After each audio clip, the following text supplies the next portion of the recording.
Bonsoir à toutes et à tous. Le déroulé de la soirée, il y aura 7 minutes de présentation, 60 minutes pour la conférence de professeur Laïsri, 15 à 30 minutes de débat. Et entre les deux, on va faire un petit intermède musical le temps que professeur Laïsri reprenne son souffle pour répondre aux questions. Le bureau et les membres de la Fondation Al-Karim Bouaïlou pour la culture et la mémoire sont ravis de vous recevoir ce soir pour cette 6e conférence depuis la fin de l'année 2023, l'année de la création de la Fondation. Pour ce qui est de la Fondation, sa raison d'être, l'histoire de la famille Bouaïlou, la biographie d'Al-Karim Bouaïlou et les informations sur ça, j'invite l'assistance à visiter le site web. Il est indiqué sur le QR code quelque part ici, sur le roll-up derrière moi. Alors, au sein de la Fondation, nous avons choisi de mettre en avant la culture et la mémoire. Pourquoi la culture? La culture est ce qui caractérise une nation en termes de création dans son sens global. Elle contribue au développement de l'esprit, mais aussi au développement matériel d'individus. Aujourd'hui, la culture est un moteur important dans le développement durable.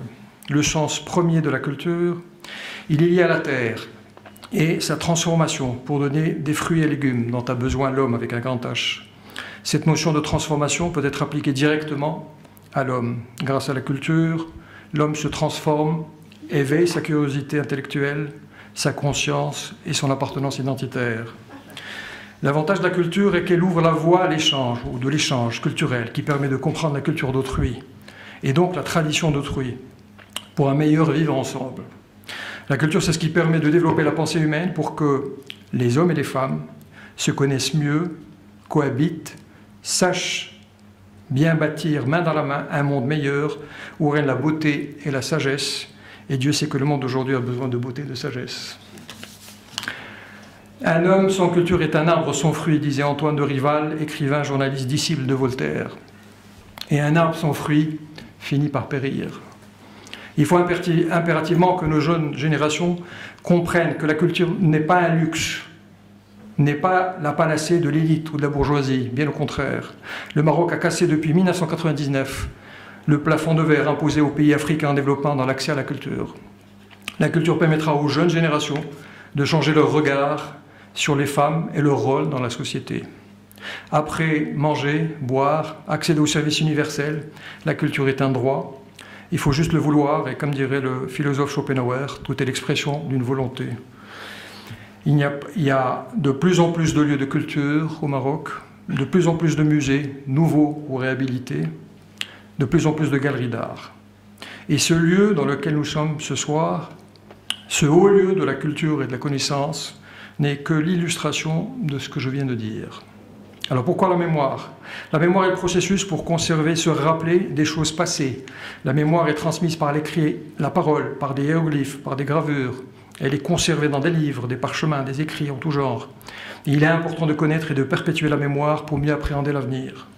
La mémoire est importante pour se remémorer l'histoire de nos villes et nos régions. Et les jeunes générations aujourd'hui, malheureusement, habitent leurs villes et leurs régions, mais ne connaissent pas forcément l'histoire prestigieuse de leur ville et de leur région, et du coup de leur nation.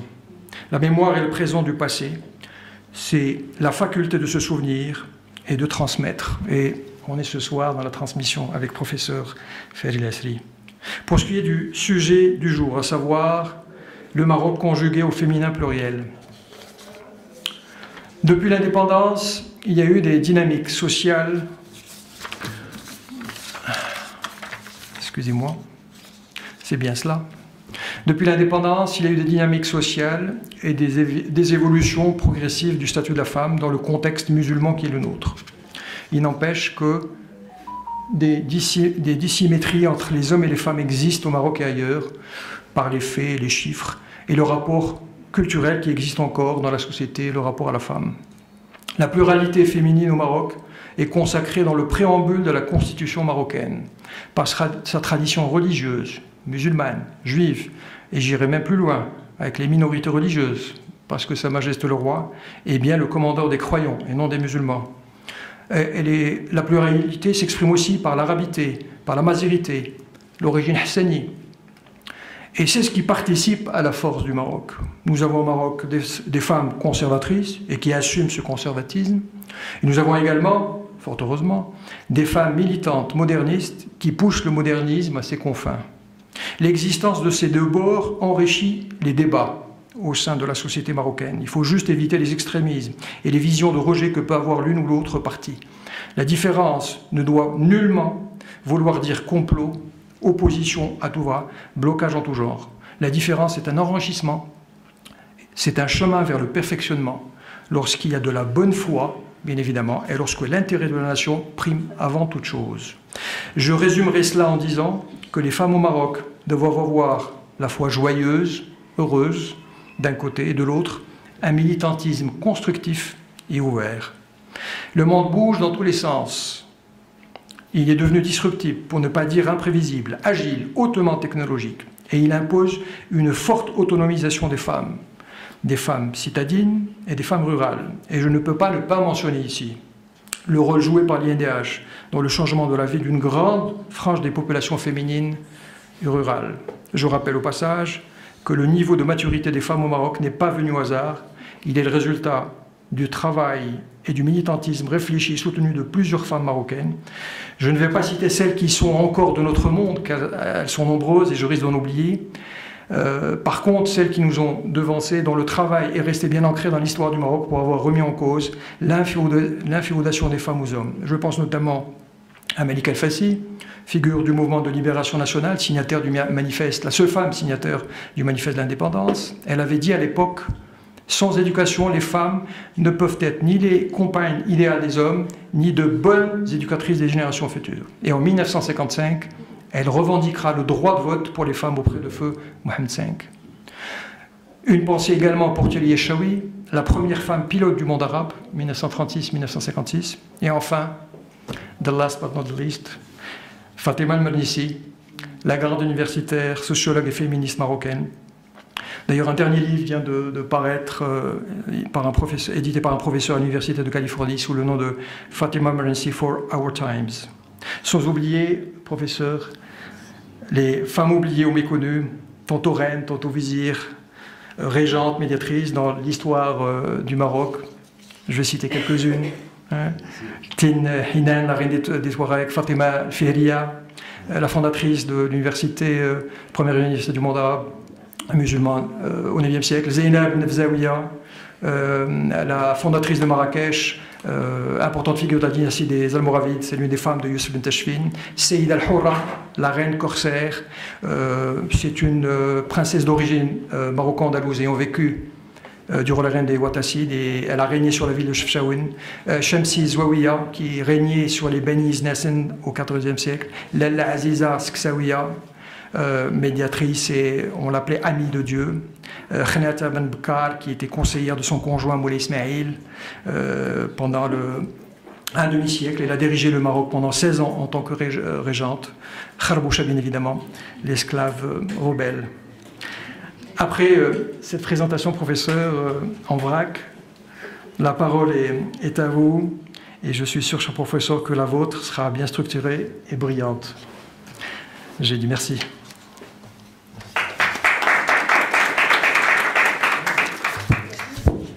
Bonsoir à tous et toutes. Merci, Cheikh Ali Walou, pour déjà cette invitation et puis cette présentation déjà élaborée qui ouvre un panorama assez large sur la réflexion que je compte partager avec vous. Merci pour votre présence à tous et toutes, pour un exposé qui invite évidemment principalement, et comme je l'ai souligné dans nos entretiens de préparation de cette rencontre, à ouvrir un débat bien plus qu'à apporter évidemment des réponses figées, finies. Nous sommes sur une réalité mouvante, nous l'avons vu, il y a une trajectoire en lente évolution, mais en constante évolution. Il s'agit évidemment de saisir les pulsations des transformations, notamment de nos sociétés, et le prisme et l'angle je dirais, de la dynamique féminine, que ce soit par les mouvements, par l'éducation, par par le biais démographique aussi, par la transformation de l'accès à différents champs qui étaient jusqu'alors réservés, nous montre évidemment la manière dont la société marocaine dans son ensemble se transforme, se positionne, se revitalise et se confirme dans sa tradition et sa culture. Je crois que c'est un élément important. Toute transformation n'est pas une dilution du passé. Elle est un renouvellement. Il y a une plasticité des héritages qui fait qu'à un moment donné, on se projette en se transformant tout en restant le même. Et je pense même que, et vous l'avez souligné, l'ancrage, la dynamique du paysage marocain est enraciné dans un héritage religieux, musulman entre autres, et juif également. Et l'héritage religieux nous apprend qu'il y a quelque part une horreur de la stagnation. Donc tout ce qui ne se transforme pas meurt. Et donc pour maintenir justement la viabilité d'une société, il y a l'impératif évidemment de saisir que la notion d'évolution fait partie évidemment de la préservation. Mais je ne vous cache pas que quand on est au cœur de la dynamique d'évolution, ça peut également être accompagné de vertiges, ça peut susciter des peurs, des crispations, beaucoup d'émotions et donc beaucoup de débats. Et donc l'exposé que je vais tenter de partager en ouverture du débat que nous aurons ensemble, c'est simplement l'engager à partir d'un prisme où on va essayer de dépassionner les enjeux, essayer de comprendre, analyser, prendre le recul et être dans une dynamique que j'inscris comme étant réflexive. C'est-à-dire que nous sommes dans la réalité de la société marocaine, Marocains et Marocaines, nous pensons ensemble notre devenir commun. C'est ça la notion de la réflexivité. C'est se penser en train de faire la chose. Et il me semble que pour entrer quelque part dans le vif du sujet, sur la compréhension du Maroc au féminin, ou la réalité des femmes marocaines dans la société qui se transforme, nous demande rapidement un petit préambule en introduction pour essayer d'avoir une vue d'ensemble à l'échelle globale. Aujourd'hui, à l'échelle mondiale, la réalité de la femme n'est pas un débat à part. La réalité de la femme, ou des femmes plutôt, parce que si certains de mes amis féministes m'entendent parler de la femme, ils vont me dire il n'y a pas de femme au singulier, il y a une pluralité, donc pardon, je reprends. La réalité des femmes représente évidemment la moitié de la société. On le voit, le cas de la société marocaine, on est quasi à une parité. J'ai pris quelques pays où il y a une tendance vers le bas, mais le pays, notamment la Russie, nous montre qu'il y a davantage de femmes que d'hommes. Et donc c'est très intéressant de voir que nous ne saisissons pas un débat qui serait au bout de la Manche, comme on qualifiait longtemps dans l'histoire de la géographie le Maroc. Il y a la chemise et au bout de la Manche se situe ce Maghreb al-Aqsa. Donc parfois on traite la question des femmes dans le débat comme étant quelque chose qui serait à part. C'est un élément de la problématique. Et on va le voir à quel point nous sommes amenés, pour assainir quelque part les enjeux du débat, à changer ce qu'on appelle le paradigme de perception. C'est pas un confort ni un luxe d'ouvrir un tel débat et c'est pour ça que je salue encore une fois l'initiative et à laquelle je réponds avec beaucoup de plaisir. C'est ce qui fait aujourd'hui notre société, au moins la moitié de la société et au-delà même de ce que l'on peut imaginer. Alors nous avons évidemment une représentation quasi paritaire entre hommes et femmes dans le tissu marocain et à l'échelle internationale. Et puis nous avons un héritage historique dans le champ, par exemple, politique, une lente évolution de cette question de la représentation et de la parité. On est avec des chiffres, on a une tendance aujourd'hui à un quart de représentation dans le champ politique, à l'échelle internationale évidemment. Dans les postes clés, et notamment en tant que directeur général, on voit un pourcentage relativement faible. On est autour d'une oscillation autour de 6%, donc on est encore sur des chiffres très minimes. Si on en arrive à la question du prix Nobel, c'est très intéressant de voir que là également, il y a une lente évolution des mentalités. Si pendant longtemps, il y avait l'absence de prix Nobel dédié aux femmes, On en a vu certaines qui ont été exceptionnelles, suffisamment exceptionnelles pour être qualifiées. Et puis, il y a, dans le tournant de l'histoire contemporaine, davantage de prix Nobel, mais généralement, elles oscillent entre la littérature et le prix Nobel de la paix. Quelques-unes en chimie, en physique, etc. Et donc tout ça, ça nous aide déjà à avoir une mise en perspective générale sur l'enjeu, sur le défi que nous devons avoir, encore une fois, sur d'une part le changement de paradigme de perception, et puis surtout, et de par mon métier, d'interroger les provenances. Pourquoi est-ce que nous avons ce type de résultat dans l'héritage contemporain qui est le nôtre et qui est globalisé? Pareil, dans le champ médiatique, on tourne autour d'un quart de la représentation. On est autour de 24% durant ces dernières années. On voit systématiquement une lente évolution, une tendance qui se dessine à la transformation, mais il y a une espèce de goulot d'étranglement, voire un plafond de verre avéré, qui maintient en tout cas la vivacité d'une réflexion sur la compréhension des mécanismes qui font cette insuffisance respiratoire en termes de représentativité, même dans le monde du cinéma. C'est très intéressant de voir que dans toute l'histoire du cinéma, depuis les années 20, la seule gagnante de l'Oscar du meilleur réalisateur, c'est une personne, jusqu'à 2020. Donc c'est très intéressant de voir cette logique de stagnation, alors que dans le monde du cinéma, il y a aussi une hyper-représentativité de la femme dans certaines catégories, dans certains métiers.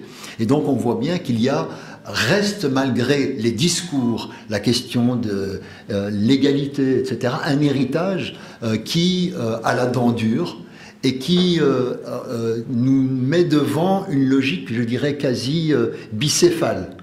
Entre le discours et le réel, il y a une réflexion, une harmonisation à développer, à avoir. On le voit également sur la Palme d'Or, très très peu de personnalités. Alors la tendance s'inverse un peu quand on rentre dans le monde du sport. Dans le monde du sport, on voit une nette évolution progressive jusqu'à atteindre quasi la parité dans les dernières années. Alors je vous laisse voir, voilà, autour de 2020, on est autour de 48%.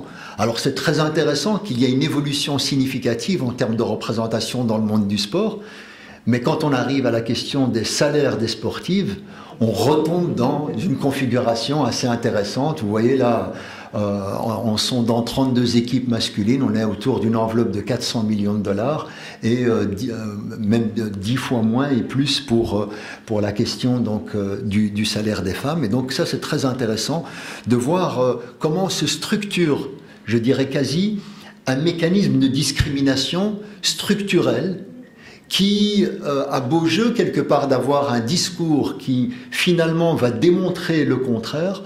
On est rattrapé par une profondeur, et c'est ça que j'ai envie que nous puissions analyser ensemble, même dans l'art culinaire, hein, dans le monde de la cuisine. On a en tout et pour tout 5 chefs femmes. C'est quand même intéressant de souligner de ce point de vue-là la dynamique. Pourquoi est-ce que j'ai envie de mettre ça en guise d'introduction? C'est simplement pour que nous essayions ensemble de sortir d'une analyse à l'écume des vagues et d'essayer de comprendre ce qui se joue dans les grands courants, dans les profondeurs des sociétés, dans les héritages, dans les mécanismes profonds. Et notamment, vous invitez, alors moi mon métier, moi je suis anthropologue, je fais ce que je peux, donc je vous invite à réfléchir avec moi à partir d'un biais qui va nous renvoyer vers les dimensions culturelles, vers les dimensions évidemment aussi de l'inconscient collectif, la notion des imaginaires. C'est ça, ces espèces de, je dirais, de grands orienteurs, de grands navigateurs qui ne disent pas leur nom, qui sont là, qui traversent nos sociétés, qui nous donnent des conclusions sur nos parcours. On a des avis tranchés, on a des réflexes aussi, conditionnés par l'éducation, et on nous dit que c'est la tradition, sans comprendre évidemment ses provenances, et sans prendre, comme je l'ai dit en introduction, un temps de réflexivité pour s'observer soi. Et donc l'invitation, elle est celle-ci, c'est d'essayer de comprendre à partir du terreau, de l'héritage, de l'ancrage marocain, de comprendre évidemment comment évolue la trajectoire d'une société, notamment des femmes en société. Et notre ami, le président de séance l'a souligné, c'est Ali Boualou, donc le paysage marocain est le fruit d'un résultat qui est celui de la complexité. Complexité historique par sa profondeur, pluriséculaire, mais en même temps par la profondeur des provenances, du croisement des religions, et donc des ethnies, des langues. Donc tout ce patrimoine-là est je dirais, un compost qui fabrique un résultat tout à fait significatif en termes de complexité. C'est pour ça la notion, je me suis arrêté tout à l'heure sur la question du pluriel des femmes, parce qu'il y a des mentalités, des héritages, des perceptions sur la question des Marocaines donc, en société. Donc pour moi c'était un point significatif pour la saisie des mémoires, la saisie des héritages, la saisie des représentations sociales, la saisie aussi d'un élément fondateur qui nous permet de comprendre aussi les relations que sont les nôtres aujourd'hui en société. Et je donne un simple exemple. Pendant très longtemps, dans l'histoire qui est la nôtre, nous avons construit des évidences autour du collectif, autour du groupe, autour de l'appartenance tribale. Quelle est l'utilité de la personne qui est à droite ou à gauche, ou vous qui êtes en face? Pendant très longtemps, au sein de vos familles, il y avait l'idée de renforcer le collectif. Donc, quelque part, l'individu, ou l'intérêt de l'individu s'efface pour la collectivité. Et donc, quand on va avoir une société qui se transforme, où l'individu s'érige comme étant l'élément déterminant ou la valeur étalon, il y a une partie des héritages, des imaginaires, des perceptions, etc., qui ne parviennent pas à saisir tout de suite ce qu'ils peuvent parfois qualifier d'insolence. Comment tu as un avis? Comment tu veux choisir l'époux? Comment tu veux continuer tes études? Comment tu ne penses pas à nous? Etc. Et on sait à quel point, parfois dans les réalités des grandes familles élargies, mais aussi dans les dynamiques des familles micronucléaires, on voit à quel point les tensions sont des tensions de changement de paradigme où on passe du groupe à l'individu. Et donc ça, c'est un point fondamental, notamment, eu égard au statut de la femme dans le collectif et dans le groupe. Le système tribal fonctionne généralement sur la préservation de l'honneur, et l'honneur se mesure par l'héritage des aïeux. Dis-moi d'où tu viens, je te dirai qui tu es. Et puis, par le poids parfois démesuré de la préservation de cet héritage noble, d'une ascendance claire, et il faut qu'on puisse garantir une descendance qu'il soit tout aussi irréprochable. Et donc, ça va mettre évidemment la focale sur celle qui va avoir le rôle clé, central, de produire cette transmission et de produire évidemment une généalogie, une descendance. Et donc, évidemment, si le collectif peut parfois être dédaigneux vis-à-vis du genre, et notamment de la question des femmes, elle est au cœur du débat, parce que c'est elle qui traduit la préservation, je dirais, de l'appartenance, la fierté, etc. Et donc, immédiatement, la femme va mettre très longtemps, et elle continue d'ailleurs, à se débarrasser d'une dimension fondamentale. La perception de la femme est rarement construite d'un point de vue ontologique. On ne la perçoit pas en tant qu'être, dans l'absolu. Elle est perçue généralement à l'intérieur des sociétés à partir de sa fonction, de son rôle. Donc on est souvent la mère de, la fille de, la sœur de, et rarement une existence ou un statut, je dirais, ontologique. D'ailleurs, même certaines voix qui vont défendre le statut des femmes, etc., vont utiliser pour qualifier de manière positive la femme et son statut dans la société, il va l'utiliser en rappelant la question de l'importance, et la femme est importante parce que c'est la mère, c'est ceci. Donc il va systématiquement et inconsciemment rappeler son rôle dans la société à partir de la fonction. Mais jamais en tant qu'être, je dirais, dans l'absolu, comme il a été mentionné, cette espèce de dignité originelle. Nous avons anobli, honoré l'être humain, donc on y inclut évidemment la question de la femme. Et donc ça, c'est un élément dans la transition contemporaine qui va être très très important, le passage du groupe, de la tribu, du collectif vers l'individu, en tout cas aussi vers la réalité des familles nucléaires. Et donc on a dans l'observation du Maroc et des dynamiques sociologiques dans le paysage marocain, on a affaire à une double perception. On peut avoir une perception biologique de la chose. La différence peut créer évidemment un débat qui peut ouvrir sur des formes d'inégalité, et donc le prisme biologique peut prévaloir dans un certain nombre de discours, et ça c'est très important de le mettre en perspective, de comprendre et de le déconstruire. Et puis on a également un discours qui va être davantage dans la mise en évidence d'une forme d'égalité. Il n'y a pas, on parle de l'humain, de l'égalité humaine, etc. Mais entre les deux courants, il y a plein de ramifications.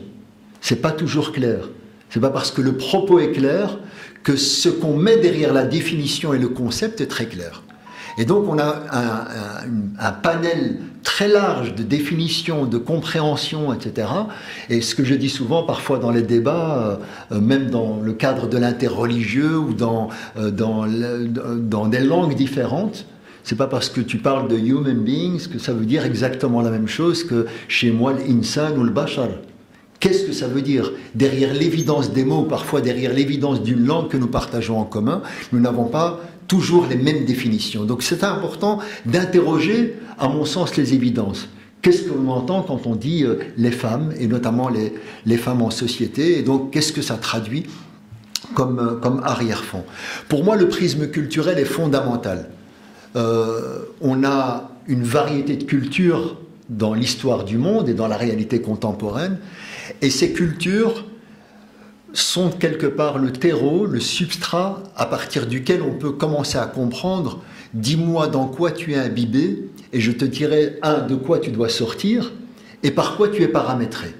Donc la mise en perspective de l'héritage culturel est tout à fait fondamentale pour comprendre par exemple, parce que nous allons souvent aller dans un débat de comparaison des réalités, notamment dans le paysage marocain, on va comprendre, si on traite de la dynamique du féminisme, on va aller comparer avec la réalité de l'arc occidental et comparer les combats, etc. Mais c'est très important d'abord de comparer les backgrounds culturels. Or, rien que dans le prisme occidental, on a des cultures avec des variétés, des héritages qui ne sont pas du tout celles que l'on peut supposer par ailleurs. Dans l'héritage scandinavo-germanique, on a une tendance qui serait plutôt d'emblée, historiquement, à prôner une forme d'égalité.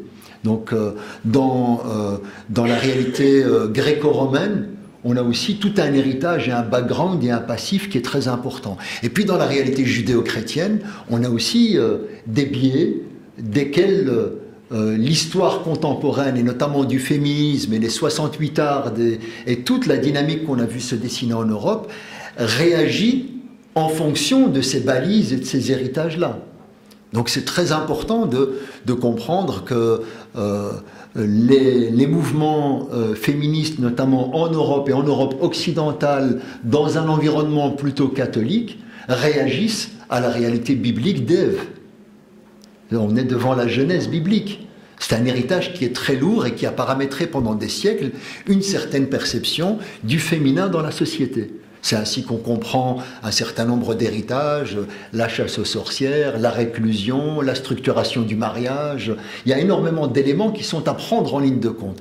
Dans le substrat, dans le patrimoine, dans l'héritage marocain, on doit faire exactement la même chose, interroger les évidences, interroger les réalités culturelles pour pouvoir, je dirais, définir un petit peu les images et les représentations que nous avons et du féminin et des femmes de manière générale. Et donc, comme je l'ai dit, la dimension culturelle, elle est à saisir parce qu'elle est une forme de photographie de l'état d'une société. Et elle nous montre aussi une manière de penser, une manière d'articuler les idées et une manière aussi de sentir son rapport à l'environnement et donc et aussi à l'altérité, à la réalité masculine ou à la nature. Donc on a ce prisme-là qui, à mon sens, est un point fondamental, et je vais avancer sur cette anthropologie des imaginaires et des représentations. Nous avons un statut hérité d'un héritage historico-religieux, d'un contexte aussi ethnique, qui est paramétré parfois par un héritage dimensionné à partir de la misogynie, dimensionné à partir d'une certaine lecture du religieux, dimensionné à partir aussi d'une certaine mémoire historique qui a été transmise au gré des siècles et qui a présenté un statut du féminin, un statut des femmes. Et donc tout ça, c'est très important, encore une fois, à avoir en perspective pour pouvoir, encore une fois, saisir là où nous devons, d'une part, déconstruire, et à partir de quel moment nous sommes en train de construire. Or, le grand malentendu, souvent dans la réalité contemporaine, et moi dans tous les débats que je peux entendre et voir, on commence à construire à partir d'un échafaudage qui est vraiment instable, parce que nous n'avons pas pris le temps de déconstruire. Et c'est pour ça qu'on arrive à des débats passionnés. Passionnants, mais passionnés, passionnels, un peu fusionnels aussi, où tout déborde, et on n'arrive pas à comprendre. Et donc c'est souvent aussi des débats de sourds, parce qu'on se jette l'anathème réciproquement. On accuse les uns d'être traditionnalo-conservateurs et enfermés. De l'autre côté, on accuse l'autre d'être occidentalo-centré et plus connecté à Paris qu'à Rabat, etc. Donc on a des débats qui sont conflictuels parce qu'on n'a pas pris le temps de saisir qu'entre les deux, il y a la nécessité de préserver notamment des valeurs communes. Je donne un simple exemple. Quel féministe n'est pas pour la dignité humaine, et quel acteur religieux sérieux n'est pas pour la préservation de la dignité humaine? Donc on a un terreau, un substrat commun, mais les backgrounds et l'impossibilité d'aller vers une déconstruction, une compréhension des points de vue différents empêchent justement de créer des intersections qui permettraient de générer un débat. Et d'où évidemment le temps de la culture n'est pas le temps du droit. On ne transforme pas, je dirais, une dynamique de la société si on n'a pas travaillé fortement sur la question de l'évolution des mentalités, sur le changement des réflexes, sur l'incorporation des réflexes qui doivent changer par notamment la transmission d'une nouvelle culture, d'un nouvel héritage, d'une nouvelle manière de penser, etc. Et donc le transgénérationnel, et vous l'avez souligné, un certain nombre de figures marquantes dans l'histoire du Maroc et même dans la réalité contemporaine, ont mis la focale sur l'importance de l'éducation, et c'est un élément, à mon sens, évidemment majeur. Et donc, premier biais, assez rapidement, nous avons quelques acteurs, des scientifiques qui ont travaillé sur cet héritage marocain, et notamment sur l'observation, et des anthropologues. Parmi les premiers anthropologues qui ont travaillé ici au Maroc, ils viennent d'une réalité évidemment coloniale. Ils ont observé des dynamiques marocaines, et on a un certain nombre de représentations, de perceptions. Alors je vous les fais défiler rapidement parce que c'est pas l'objet, mais je vous mets les figures clés qui ont travaillé sur l'observation du Maroc dans la réalité contemporaine jusqu'à quasi le dernier, dont certains ont traité de la question des femmes par certains biais, notamment ici sur la question du mariage. Et parmi les figures illustres on a ici, mais qu'est-ce que nous pouvons retirer de cette dimension, de ces premiers grands moments d'analyse de la société marocaine contemporaine pendant la période coloniale? C'est parfois un caractère d'essentialisation dans les approches. Ça, c'est un point important. Vous l'avez compris depuis tout à l'heure, j'essaye, par principe de précaution, d'être le plus nuancé possible.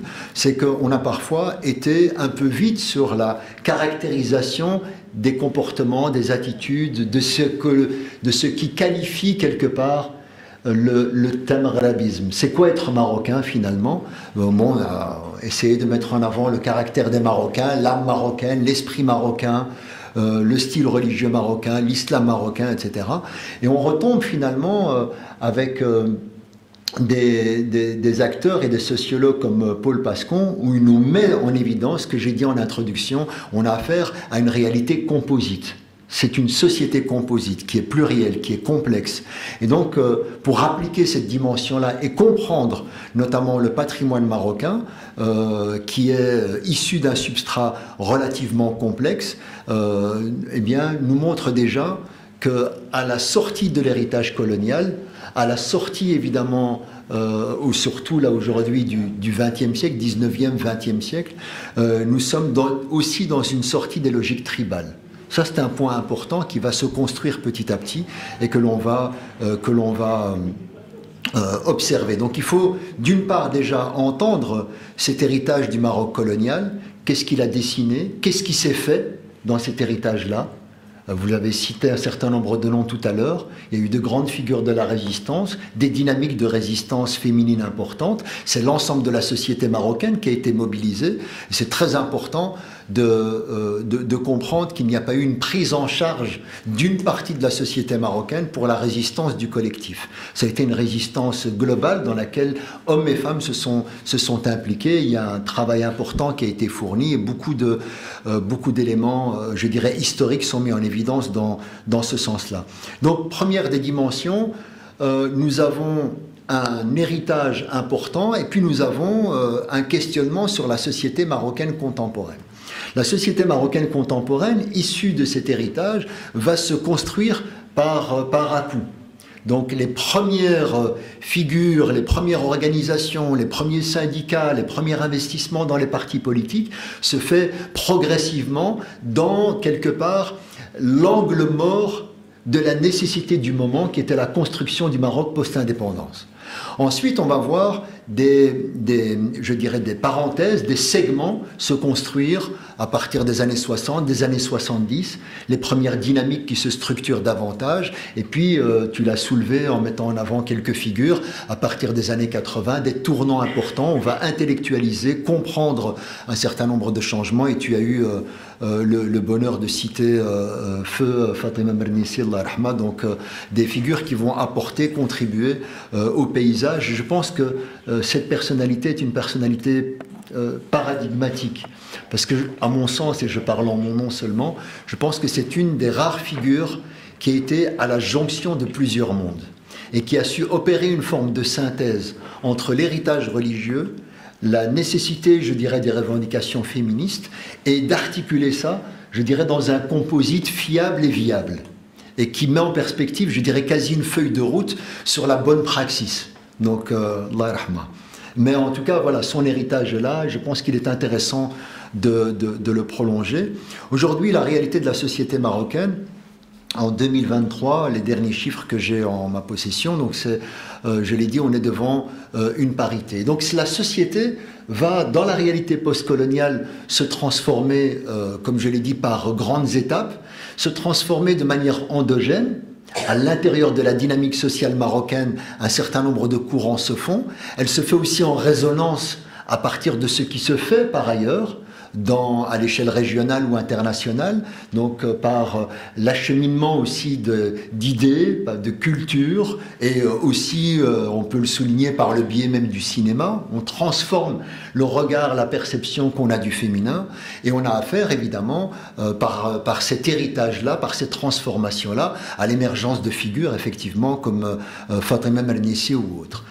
Cette transformation progressive, mais en même temps cadencée, parce que c'est quand même une histoire courte, c'est l'histoire du temps présent, ces transformations cadencées peuvent évidemment, et on l'a compris, susciter plusieurs types de positionnements.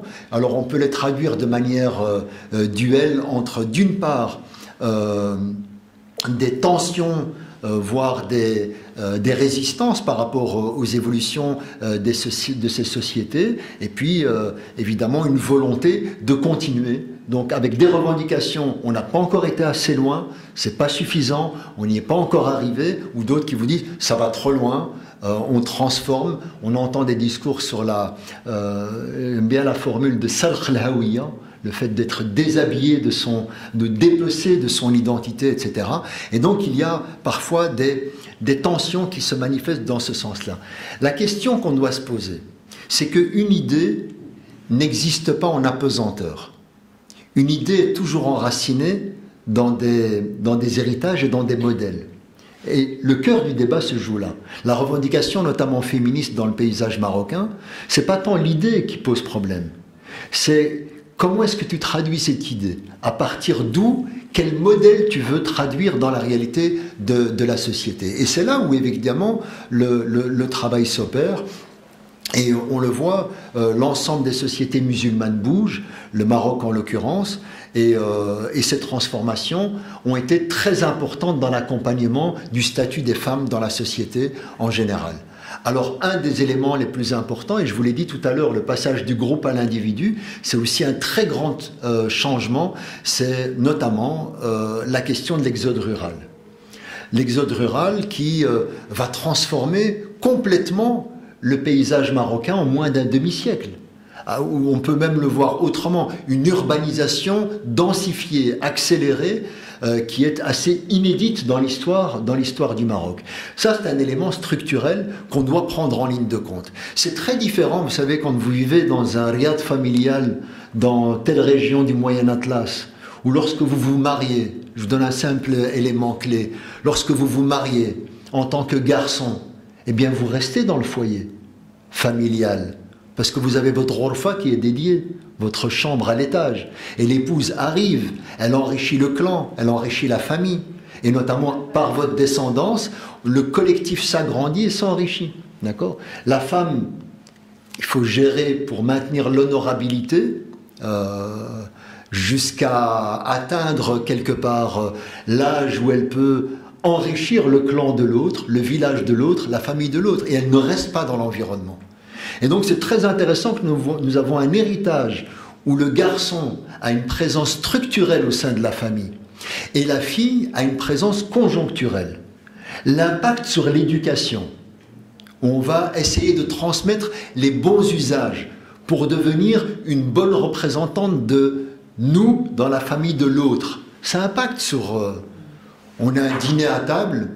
Dans beaucoup de familles, vous vous levez pour ramasser l'assiette, on dit « mais non, laisse, ta sœur va s'en occuper ». Alors, le background, il est là. Elle doit se préparer au métier d'être dans une fonction. Tandis que le garçon, bon, on peut gérer les écarts, et il est là, il est dans le sarail, sa force de travail. Et cette transformation du passage de l'urbain vers le rural va complètement chambouler cette structure, qui était comprise par tous comme étant une évidence. Et le problème, c'est quand vous déménagez du village à la ville, si vous avez changé d'environnement, vous ne changez pas nécessairement vos réflexes. D'accord ?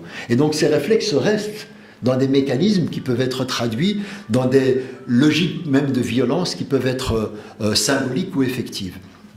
Aujourd'hui, la population rurale, on est autour d'une vingtaine de %. La population urbaine, on est autour de 30%. Et donc, on voit les répercussions, ici je parle de la population féminine, hein. Donc les répercussions, elles sont significatives sur la question notamment de l'âge du mariage. Évidemment, c'est très différent quand vous êtes dans la maison familiale de 200 mètres carrés où vous accueillez votre épouse. Évidemment, dès que vous avez l'âge de vous marier, vous vous mariez. Parce que l'arrivée des enfants va enrichir le clan. C'est des forces de travail qui peuvent arriver. Tandis que là, vous vous retrouvez en ville, vous travaillez dans un garage, il faut avoir les moyens de subvenir à ses besoins. Vous vivez avec 2 cousins, 3 frères, mais le jour du mariage, vous devez vous retrouver dans un appartement seul, avec votre épouse. Et donc forcément, il y a des contraintes économiques, des contraintes objectives qui vont s'imposer par la ville et qui vont changer la structure, évidemment, et notamment impacter sur le mariage. Aujourd'hui, alors qu'hier, et vous avez tous en mémoire dans votre famille un certain nombre de personnes que vous connaissez qui se sont mariées en deçà de 18 ans ou en deçà de 20 ans. C'était la norme, la moyenne. Aujourd'hui, la moyenne marocaine, on est autour de 24 ans pour les filles et davantage pour les garçons.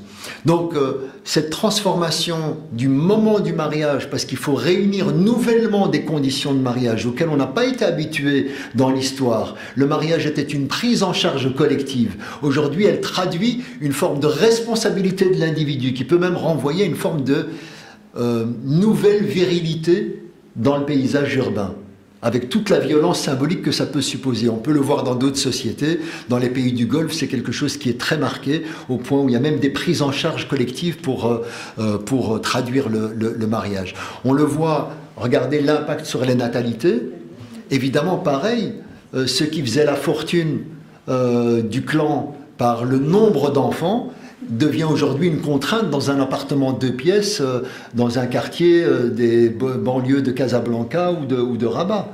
Donc on n'a pas réuni les mêmes conditions pour pouvoir avoir autant d'enfants, même si d'un point de vue sanitaire, d'un point de vue de l'hygiène, d'un point de vue des conditions, avec la réduction de la mortalité au moment de la naissance, ça n'augmente pas évidemment le potentiel des naissances. Donc tout ça, c'est très important de prendre en ligne de compte cette trajectoire compréhensive pour saisir qu'aujourd'hui on est autour de 2,3 enfants par foyer.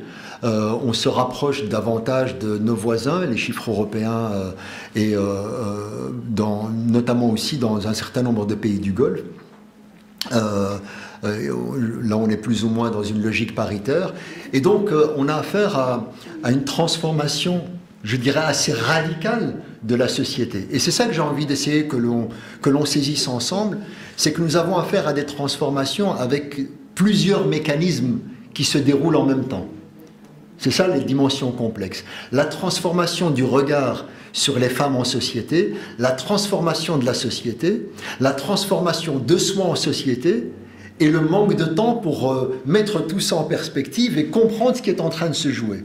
Et donc parfois, dans des débats mal maîtrisés, mal compris, on va utiliser certains débats prétextes, voire je dirais des débats boucs émissaires, pour justifier la préservation du collectif, la préservation de la sauvegarde de l'identité, etc. Et accuser des débats sains, d'un caractère parfois malsain, du fait qu'ils mettent en évidence et ils assument la transformation de la société. Donc la population marocaine a un autre défi qui est très heureux, c'est le défi de sa jeunesse.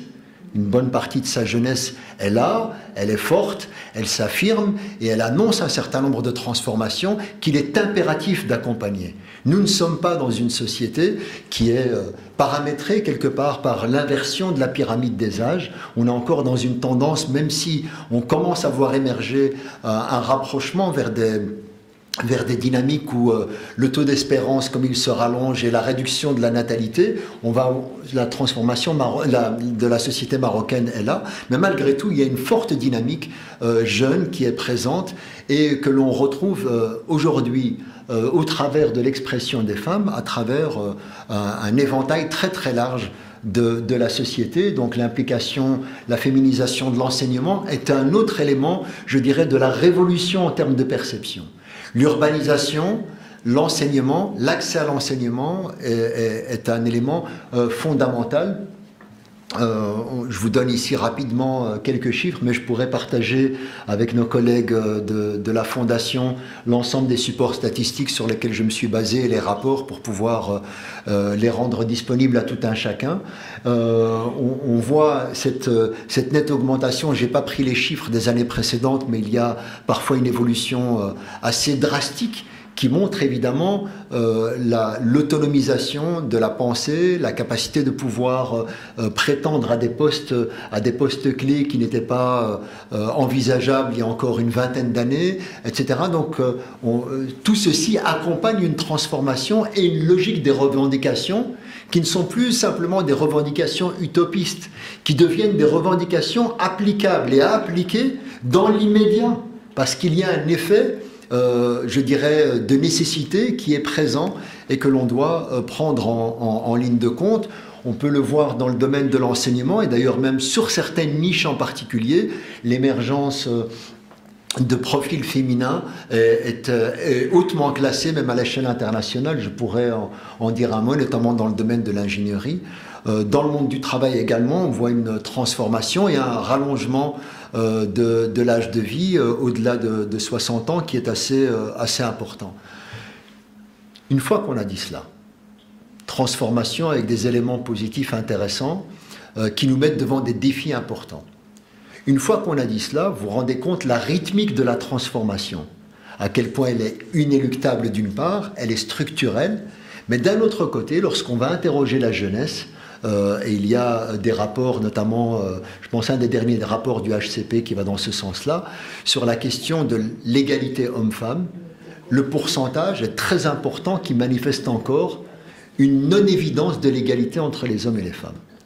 Donc ça, c'est un point qui montre et qui me ramène à la case départ, je dirais à l'introduction, sur la compréhension du pourquoi, sur l'héritage culturel, sur l'impensé collectif, sur ce que nous n'avons pas encore fait, évidemment, que ce soit au travers des manuels scolaires, mais aussi au travers des narrations, des récits que l'on raconte, des histoires, de la littérature qui nous environne, donc de tout cet héritage-là que l'on doit questionner pour mettre en évidence cette dimension, je dirais, ou cet écart entre si la société est en train de se transformer, de devenir peut-être de manière beaucoup plus égalitariste par les revendications notamment des femmes, elle est malgré tout cantonnée à une forme d'évidence, d'inégalité dans certains discours et en tout cas dans la perception de la jeunesse. Et parfois, même on peut voir que la confirmation de la misogynie dans certains milieux est aussi le fruit des femmes. Donc c'est souvent la maman qui empêche le garçon d'aller faire la vaisselle. Hein. Donc, et c'est très important de comprendre comment se fait ce processus de conservation. La question des violences, que ce soit des violences physiques, des violences sexuelles, etc., nous montre aussi des chiffres tout à fait significatifs sur la considération. Et là, c'est un élément clé pour mes étudiants qui me connaissent à l'université. Je rappelle souvent, et même mes collègues, je rappelle souvent un élément pour moi qui est fondamental, c'est ce que j'appelle l'éthique de la considération. Au-delà de la question de l'égalité, du droit, etc., il y a d'abord, est-ce que je considère l'autre? La question de l'éthique de la considération, c'est quelle place je fais dans, je dirais, la dignité qui est celle de l'altérité. Et ça, tu l'as rappelé tout à l'heure sur la question de l'altérité religieuse, linguistique, ethnique, etc., mais également du genre qui est fondamental. Donc ce travail, ce grand chantier de l'éthique de la considération doit, à mon sens, nous permettre de réfléchir comment résorber un certain nombre d'éléments. Et puis, évidemment, lorsqu'on parle de toutes ces transformations, il y a des transformations structurelles qui viennent dans une logique avec un prisme, évidemment, étatique, qui va transformer la réforme du Code de la famille, s'inscrit dans cette dynamique-là. Elle vient répondre à des éléments qui sont fondamentaux, mais je pense que, encore une fois, la notion du tandem est très importante. La dimension du droit, avec son mécanisme évolutif et ses revendications sont importants, mais également la dimension culturelle qui permet évidemment de faire évoluer les mentalités, de faire changer les perceptions et paradoxalement aussi d'accélérer l'acceptation du cadre légal et de lui donner une dimension, je dirais, effective. On aura beau changer sur le plan légal un certain nombre de choses, si certains vont continuer dans le milieu rural et loin de l'invisibilité de pouvoir marier en deçà de 18 ans et continuer de voir un certain nombre de, je dirais, de discriminations structurelles, il faut une transformation, une prise de conscience par la percolation du temps long de l'éducation. Et je termine peut-être sur un élément, je ne sais pas si j'ai encore un peu de temps. Oui, 5-10 minutes. D'accord. Alors, le point avec lequel j'ai envie de terminer, c'est le point avec lequel vous avez aussi ouvert la présentation du Maroc, c'est l'héritage religieux. Entre la réalité culturelle qui est structurante, il y a aussi évidemment, à l'intérieur de cela, la dimension religieuse. La dimension religieuse, c'est très important, lorsqu'on parle de religion, d'un point de vue sociologique, anthropologique ou historique, de prendre en considération que la religion n'existe pas en tant que telle. Ce sont des principes religieux qui s'enracinent dans l'histoire des cultures, etc. Et que ce soit le judaïsme, le christianisme ou l'islam, ont montré pendant des siècles une forme de plasticité, d'adaptation de la religiosité au a'raf, un urf local, c'est-à-dire aux us et aux coutumes d'un environnement. Et donc, l'expérience de l'islam en Indonésie, ce sont les mêmes principes, mais avec un urf qui est différent. Lorsqu'on a le voyage d'Ibn Battuta qui part de Tanger aux Maldives, quand il se retrouve dans les Maldives, il se retrouve confronté à des Arabes qui sont complètement différents, qui sont limite choquants pour une personnalité marocaine de l'époque. Et donc, c'est très important de saisir cette dimension-là. Donc, lorsqu'on va traiter de la question de la religiosité ou du religieux, c'est très important de saisir le triptyque. Le triptyque qui est, il y a la religion kamabda, en tant que fondement, ka'asl, mais comme principe, et il y a l'environnement culturel religieux, donc dans lequel on marine, en tant que urf, et puis il y a le narratif religieux, autrement dit le discours religieux, ce que l'on dit à partir de la religion, et évidemment qui se traduit aussi d'un point de vue sociologique dans les pratiques, dans les us et les coutumes qui vont faire la société. Donc 3 dimensions importantes qui ne sont pas à mélanger. Parce que parfois aussi on entend, quand il y a ce type de débat sur la question notamment du statut de la femme dans la religion, etc., parfois on confond les ordres.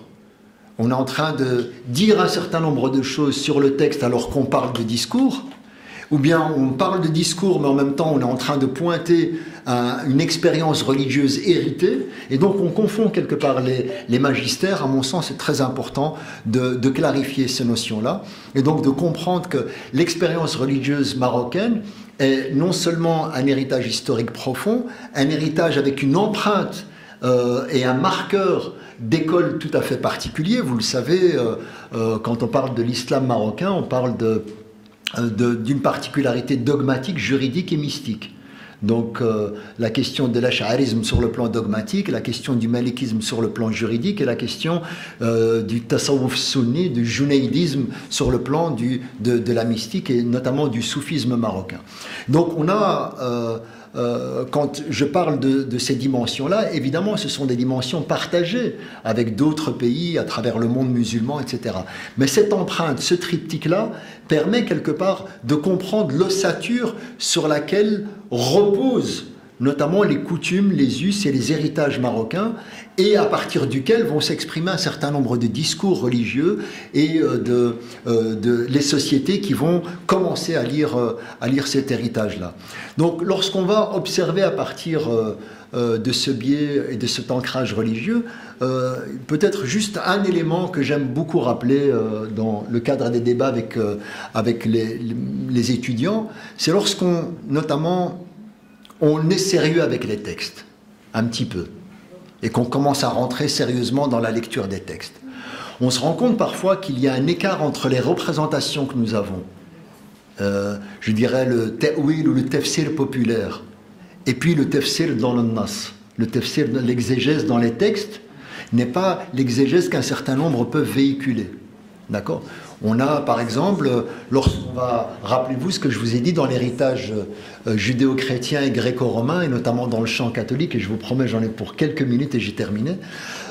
Lorsqu'on a cet héritage et ce background-là, de formes de discrimination duquel on a voulu sortir, et parfois, et vous l'avez vu dans l'histoire de l'Europe de manière affirmée, parfois violente, quand on sort de ce prisme-là, on se rend compte qu'on sort du jardin d'Adam et Ève, de l'histoire biblique, où la femme a longtemps été accusée d'être la coupable de la transgression originelle, du péché originel qui va inciter Adam à commettre la transgression, et donc elle va porter, au point de devenir le diable qui s'habille en Prada, voilà, et de porter quelque part les spasmes du péché originel pendant des siècles, dans la représentation, dans les imaginaires, etc. Ce qui est très intéressant, c'est que de voir dans la tradition islamique, si nous avons évidemment le récit de la Genèse avec un certain nombre de ressemblances, il y a structurellement des dissemblances, d'une grande variété. Alors déjà, dans le Coran, si vous êtes sérieux avec les textes, il faut le lire. Il n'y a pas de pomme, il n'y a pas de côte, il n'y a pas d'Ève. Voilà. Donc tout ça, on ne retrouve pas ces récits-là. Donc l'idée de sortir de la côte ou d'à côté, comme dans la tradition juive, ou la question du fruit interdit, etc., sont étrangers au référentiel coranique. Donc à mon sens, très important, d'une part, de relire le texte et d'interroger deux choses. Que dit le texte explicitement ? Je ne dis pas littéralement, l'évidence du texte, qu'est-ce qu'il dit? Parce que même la dimension de Coran, c'est très intéressant, le vocable de Coran. Le Coran, c'est pas ce qui se lit en permanence, c'est la récitation permanente. Le an signifie la permanence. Coran, c'est récité de manière permanente. Mais c'est également le fait de rassembler ce qui est éparpillé. Et c'est pour ça que c'est très important pour ceux qui, notamment, ouvrent pour la première fois le Coran.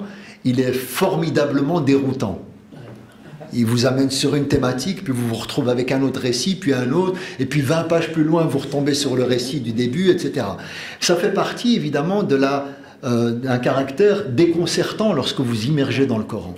Et donc, pour rassembler le sens, il faut la répétition permanente, et qui commence à s'imposer à vous comme une évidence. Donc tu vas prendre tel verset, tel verset. Donc si dans la Bible, lorsque vous ouvrez, vous avez le chapitre de la Genèse, dans la tradition coranique, lorsque vous ouvrez le Coran, vous n'avez pas un chapitre dédié à la Genèse. Vous avez un peu de versets sur la Genèse dans Surat al-Baqarah, puis dans d'autres sourates, etc.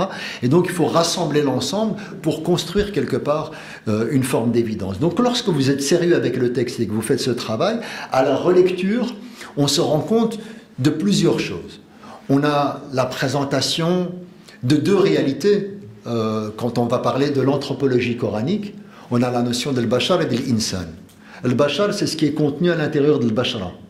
Donc, c'est lorsqu'on va parler de la réalité corporelle. D'accord? C'est très intéressant de voir que ce qui revient davantage, et notamment lorsqu'on va traiter de la question du masculin et du féminin, et je l'utilise volontairement, on va davantage avoir la dimension de l'insan. De quoi est privé le féminin? Certainement pas ni de la dignité, et accrochez-vous, certainement pas de l'égalité. Pourquoi? Parce qu'il y a deux niveaux de réflexion à avoir. Celui de la fonction dans la réalité coranique et celui de la nature. La nature féminine et la nature masculine sont ontologiquement, en tant qu'être fondamental, égaux. Min nafsin wahida, c'est ça la provenance d'une âme commune. Wa khalaqa minha, à partir d'elle, de cette âme commune, zawjaha. Donc zawj, c'est le double, le duel. C'est pas nécessairement l'épouse. Le vocable va l'interpréter par la suite comme tel, mais il y a la notion de la dualité. Et donc d'une dualité qui va devenir évidemment sexuée. Mais donc à l'origine, ce qui est intéressant, c'est de voir que nous avons une égalité ontologique entre l'homme et la femme, et puis nous avons par la suite un challenge qui est celui de l'éthique. Le Coran ne parle jamais, il ne s'intéresse pas nécessairement à l'apparence, il va s'intéresser évidemment à ce qui se traduit de toi. C'est bien que tu dises que tu as la foi, mais qu'est-ce que tu fais au nom de ce que tu dis? Et donc on a affaire ici à une caractéristique humaine qui est construite par l'éthique. C'est pas tant l'apparence de la personne, je vous renvoie au débat de tout à l'heure sur le fait qu'une partie de la société va biologiser le débat. Alors que dans le référentiel coranique, la dimension biologique est absente. Il y a évidemment une réalité avec laquelle on compose, mais elle est d'abord éthique. Dis-moi ce que tu fais au nom de ce que tu dis être. Et ce que tu es est une forme, d'une part, d'égalité, d'égale dignité, et puis après, il y a malgré tout une forme d'inégalité. Et l'inégalité se construit par la dimension éthique. Inna akramakum indallahi atqakum. C'est-à-dire qu'on se distingue, non pas dans l'horizontalité, mais dans une forme de verticalité. Et c'est Dieu qui juge qui a prééminence des uns sur les autres. On ne saura jamais. Et donc, ça c'est très important quand on est sérieux avec le texte, qui nous permet d'ouvrir un champ et un débat. Après on va me dire, oui, mais il y a des versets qui disent ceci. La question de l'qiwama, la question... Et là c'est important de comprendre que lorsque nous avons un référentiel coranique, il va traiter dans la langue arabe. Pourquoi il traite en langue arabe le Coran? Parce qu'il arrive au 7e siècle dans un paysage en langue arabe. Souci de communication. Deuxièmement, quand il va utiliser des concepts, il va utiliser des concepts compris par les Arabes de l'environnement. Avec leur occurrence, à la sab'ati ahruf, il va composer avec l'environnement culturel. Et le Coran n'est pas simplement en arabe, il est en langue arabe. Bilisanin arabiyyin mubin. La question de la langue arabe, elle comprend ici la culture arabe. Quand on va parler, vous dites à quelqu'un, c'est quoi la charia? Je le dis souvent à mes étudiants, c'est quoi la charia? Et on va te dire, la charia, c'est la loi. Bon, tout ça met ça de côté. Sur le plan étymologique, qu'est-ce que veut dire le terme charia? Eh bien, pour un arabe du 7e siècle, qui n'a pas été à l'université ni à l'école, il va te dire, moi je sais ce que c'est. Lui connaît la charia. On n'a pas intérêt de le perdre dans le désert, parce que celui qui connaît la charia, c'est celui qui connaît le chemin qui mène à la source d'eau, sans que ce parcours soit fléché. Alors, moi, demain, je peux dire, je l'ai vu par où il est passé. Il passe la deuxième dune à droite, puis la colline une telle, etc. Mais il s'avère que le désert bouge. Donc, lui connaît intuitivement le chemin qui mène à la source. C'est le statut des prophètes. On suit la charia mohammedienne, la charia mosaïque, la charia christique, voilà. On suit des charias, c'est des chemins tracés par des prophètes qui nous montrent évidemment la voie à suivre. Un arabe du 7e siècle le comprend. Donc pourquoi? Parce que le référentiel coranique va utiliser un langage qu'ils comprennent dans leur environnement. Et donc quand il va parler à partir de leur langue et de leur culture, il va également interroger l'Araf, les us et les coutumes, et il va s'adapter aux us et aux coutumes du moment. Je donne un exemple, au-delà de la question des femmes, la question de l'esclavage. Pourquoi est-ce que le Coran parle de l'esclavage? C'est évident pour tout le monde ici que l'esclavage, il faut l'arrêter, il faut l'interdire, il faut le condamner. C'est indigne justement du statut de l'humain, d'égalité. C'est évident. Pourquoi le Coran en parle? Parce qu'il vient dans une société qui pratique de manière structurelle l'esclavage. Et donc, il s'adapte à cette réalité-là. Et donc, c'est pour ça que c'est très important de mettre en perspective le Coran qui communique dans l'histoire, nous donne un certain nombre de photographies de l'histoire, et on ne doit pas confondre, à mon sens, le principe avec le modèle. Quels sont les principes qui ont véhiculé, conduit la société de l'époque pour pouvoir évoluer, se transformer, parce que ça a été une vraie révolution paradigmatique, hein. Déjà pour le statut des femmes dans la tradition coranique, c'est un changement radical. Après, est-ce qu'il faut s'arrêter là? Non, il faut conserver le principe tout en accompagnant les araf nouveaux. Et on n'a que ça. C'est ce qu'on appelle, non pas une transgression de la religion, c'est ce qu'on appelle l'ijtihad. Et c'est ça tout le débat. Comment est-ce qu'on fait l'ijtihad? Il y a une éthique de l'ijtihad.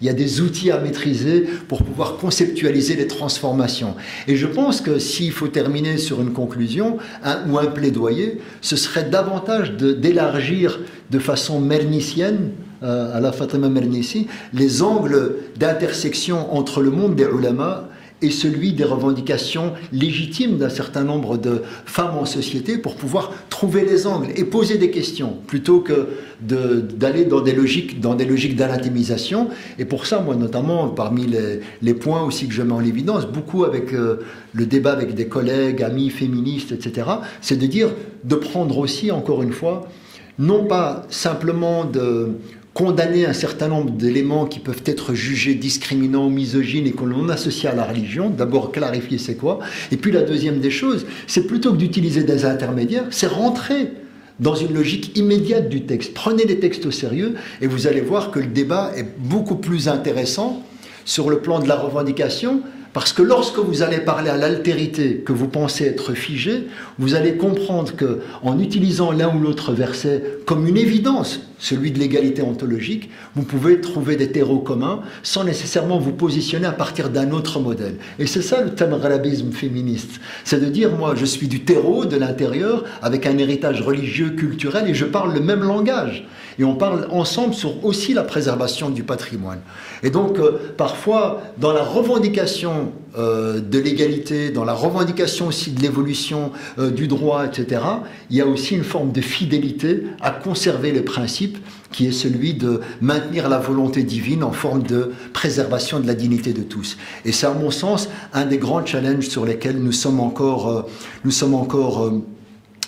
je dirais, confrontés, et ça reste aussi, pour ne pas terminer sur une note qui peut paraître défaitiste, au contraire, les champs de possibles sont tellement extraordinaires, il faudrait juste se débarrasser, encore une fois, du débat émotionnel pour aller vers une approche beaucoup plus apaisée et, je dirais, aussi pluridisciplinaire. Il faut qu'on s'asseye autour de la table avec des provenances différentes et surtout être à l'écoute, encore une fois, des pulsations du réel, le champ académique, le champ religieux, à l'écoute aussi des dynamiques sociales de la société, du monde associatif, tout ça dans un composite apaisé, serein, pour la préservation d'une identité. Et encore une fois, la meilleure manière de la préserver, c'est d'accompagner son changement, et je vous remercie.